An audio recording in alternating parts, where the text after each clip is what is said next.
Hello, bienvenue dans ce nouvel épisode de Walk With Me. Aujourd'hui, on va voir pourquoi lancer un business traditionnel peut vous rendre très riche, comment utiliser les méthodes à la fois des startups pour scaler votre business et rester sur les fondamentaux des business traditionnels pour avoir quelque chose de pérenne et de rémunérateur dans le temps.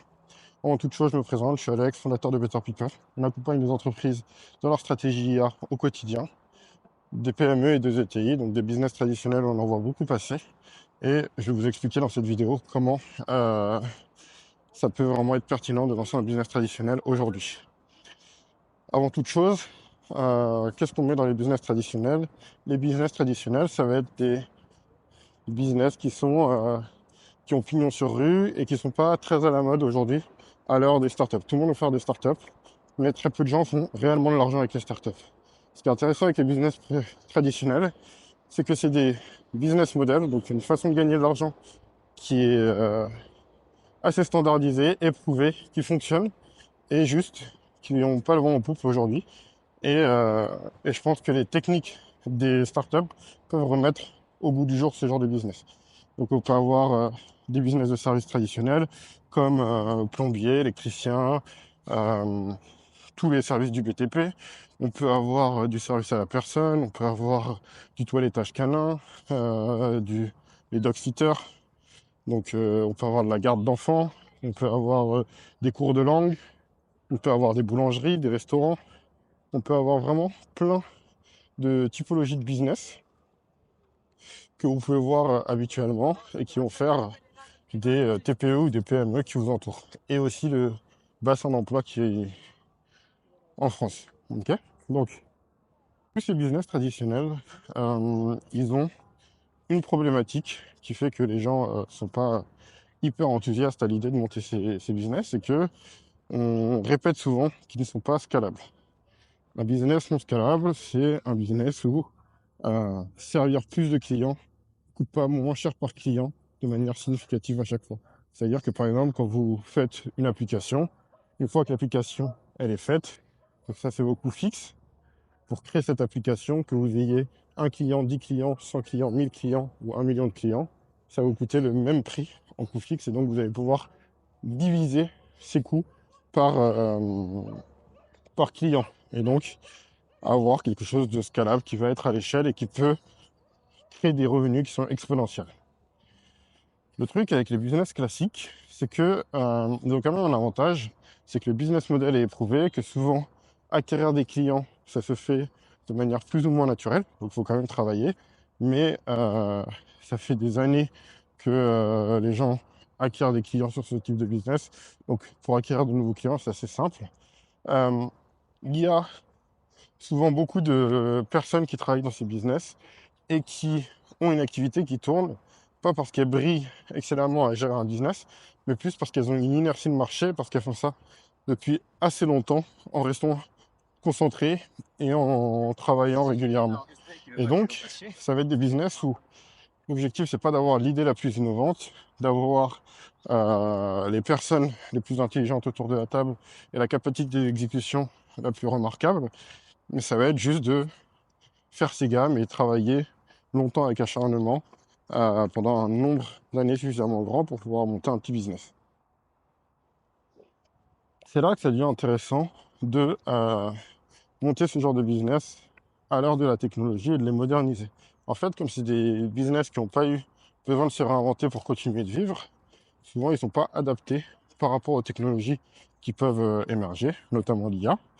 Et donc, ça peut être intéressant de remonter ce type de business et de mettre de l'IA ou de la productivité dans l'ADN même du business pour pouvoir gagner rapidement des parts de marché et après pouvoir croître aussi assez rapidement. Pourquoi? Parce que un des gros leviers des grosses entreprises pour croître, ça va être ce qu'on appelle la croissance externe. La croissance externe, c'est de racheter des entreprises concurrentes pour optimiser les coûts et donc de devenir plus compétitif. Si par exemple, vous avez, je sais pas, vous faites un business de laverie, vous avez une laverie, eh ben, vous ne pourrez pas acheter des machines aussi peu chères que si vous avez 100 laveries. Et donc là, vous allez pouvoir mutualiser les coûts. Sur le support et les tournées des personnes qui vont récolter l'argent dans les machines, vous allez aussi pouvoir beaucoup plus se mutualiser. Donc en plus d'avoir une marque forte que tout le monde reconnaît, d'avoir des mutualisations de coûts, vous allez pouvoir optimiser parce qu'à chaque fois que vous allez gagner 5% d'efficacité, vous allez répercuter sur tous les acteurs de la chaîne et toutes les laveries dont vous êtes responsable. Et ça, c'est très intéressant pour un business. Euh, donc, monter ces business avec de la technologie à leur cœur, c'est intéressant. Et pourquoi la plupart du temps les acteurs en place ne le font pas? C'est parce qu'ils ont quelque chose qui marche et donc ils commencent à optimiser leur business sur quelque chose qui marche et donc ils vont pas avoir d'innovation de rupture. Ils vont toujours travailler avec une certaine inertie. Il faut imaginer que si vous commencez, vous êtes un kayak, mais vous pouvez monter rapidement en, en taille d'embarcation. Vous pouvez faire des changements hyper rapidement. Alors que si vous êtes déjà un gros bateau avec 50 personnes, ça va être compliqué de faire 50 kayaks et après de remettre tout le monde à naviguer de manière aussi agile. Aussi, vous allez avoir des personnes qui sont à leur rôle, qui aiment bien leur rôle, qui ne veulent pas changer d'habitude, qu'il va falloir embarquer. Alors que si vous êtes au début de votre aventure, les personnes vont être alignées avec votre façon de travailler parce qu'elles n'auront pas connu autre chose. Elles n'auront pas de changement d'habitude, ce qui est très dur pour les entreprises. Et donc, on peut penser à plein de business où on va prendre la technologie en son cœur et on va permettre de le scaler. Par exemple, vous pouvez avoir un business de paysagiste ou de jardinier. Si vous êtes dans des endroits où il y a des beaux jardins et des grandes maisons, il y a de fortes chances que vous soyez à la campagne ou très très riche. Mais il y a quand même plus de chances que vous soyez à la campagne. Et en fait, il va y avoir des métiers traditionnels qui sont jardiniers que vous pouvez faire en allant chez les gens et en étant dans des zones assez concentrées ou en gérant 5-6 clients sur des grandes zones, mais qui vous payent suffisamment pour vous rémunérer correctement. Si maintenant vous dites, ok, ben, j'ai envie de reprendre ce business classique de jardinier, mais j'ai envie de le passer à l'échelle, qu'est-ce qu'on peut faire? On a deux solutions. Soit on prend plus de jardiniers, on les rend plus efficaces et on densifie la zone. Donc on va innover sur notre méthode d'acquisition. Potentiellement, on va pouvoir faire du courrier avec plus d'intensité. On va pouvoir faire des pubs Facebook localisés avec plus d'intensité que les acteurs en place. Faire des partenariats avec potentiellement l'audit du jardin gratuit avec les centres de vente, donc des Truffaut, des Jardiland, etc. Ou on va pouvoir dire, ok, ben en fait, ce travail où en fait c'est moitié conseil, moitié mise en application pour les gens. On peut se dire, bon, on va faire que la partie conseil, on va la mettre sur WhatsApp, on va utiliser ChatGPT pour répondre aux questions les plus basiques des personnes, ou en tout cas faire pré-remplir des messages de réponse pour les personnes qui ont leurs besoins. On met tout ça sur WhatsApp et en fait, on accompagne les personnes sur le terrain parce qu'elles nous communiquent avec nous sur WhatsApp. Et derrière, on prend les deux meilleurs experts de France qui peuvent gérer toute la France parce qu'ils n'ont plus besoin de se déplacer. Et en fait, en mettant la technologie au cœur de l'entreprise, on va pouvoir donner des services qui pour les autres seraient vus comme impossibles, beaucoup trop chers et pas du tout rentables, voire du dumping. Le dumping, c'est quand on vend en dessous de son prix de production,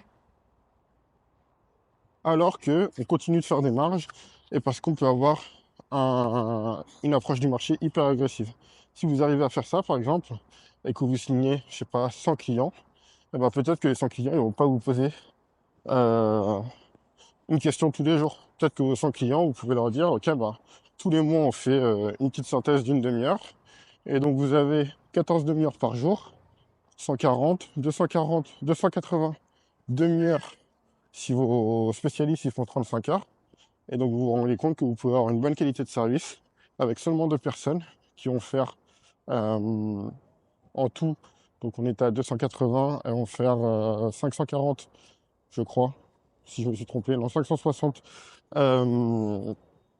heures, enfin 560 sessions de coaching d'une demi-heure qu'elle pourrait faire à deux pour 200, 300 clients.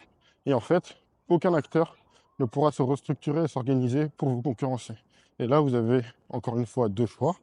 Vous pouvez soit décidez de vendre à des gros acteurs votre méthodologie et votre entrain, et du coup, ils vous paieront la plupart du temps un multiple de votre chiffre d'affaires.